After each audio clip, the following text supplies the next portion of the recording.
This is a cartoon of a person who woke up and decided, I'm not gonna eat today. Let's see what happens to their body hour by hour. After the first 6 hours, that person hasn't eaten since yesterday at this time last week when they were hungry, and had no idea that it would affect their body in so many ways. Their blood sugar levels have dropped. They feel mildly hungry, but their body is still able to use its stored supply of glycogen, which is a form of glucose stored in the liver and muscles, to keep energy levels steady. They may not realize it, but their body has an internal clock that regulates hunger and fullness. And because it's been so long since they've eaten, their body is starting to send out hunger signals. This person is starting to feel a little grumpy. Mood changes can be one of the first signs of low blood sugar. By the end of day 1, without food for more than 24 hours, their blood sugar is critically low.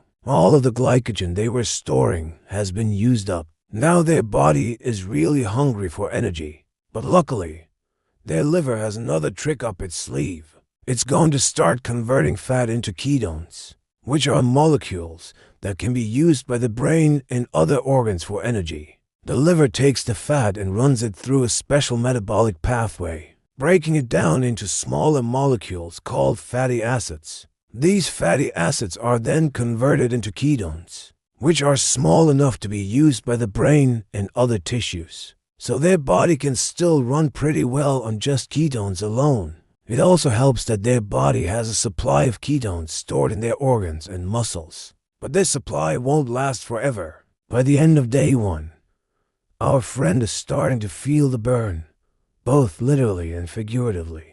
Their body is now running almost entirely on ketones, and this change in fuel source can cause some fatigue. At this point, their body has only got a few hours before its fuel tank's empty. It's been 2 days since this person last ate. Without any food or drink, their body is getting desperate for energy. By this point, all of the glycogen and fat that their body was storing has been used up. But luckily, their liver is still producing ketones from the breakdown of fat. This process is called ketosis, and it's actually quite efficient. The liver can produce about 1 gram of ketones per minute. These ketones can then be used by the brain and other tissues for energy. But it's not all good news. The side effects of ketosis can include dizziness, dry mouth, constipation, and in extreme cases, even dehydration. At this point, this person is definitely feeling thirsty. In fact, thirst is one of the first signs of dehydration. But it's important to remember that dehydration can also cause fatigue, irritability, and even confusion. That's why it's important to drink plenty of fluids, especially when you're fasting. Luckily, this person has a big glass of water right here. As you can see, their brain is shrinking.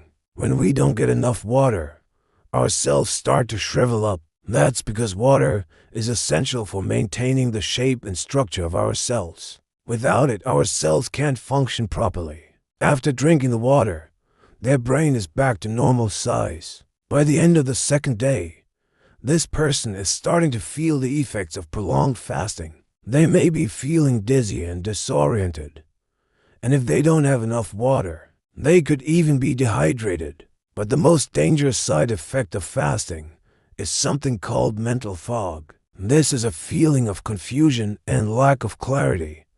It can make it difficult to concentrate and make decisions. In severe cases, it can even lead to psychosis. But the good news is that these symptoms usually go away once you start eating again. On the 3rd day, this person is really feeling the effects of fasting. They may be dizzy and confused, and their muscles may be starting to break down. This is because their body has been in ketosis for so long. Ketosis is a metabolic state where the body breaks down fat for energy.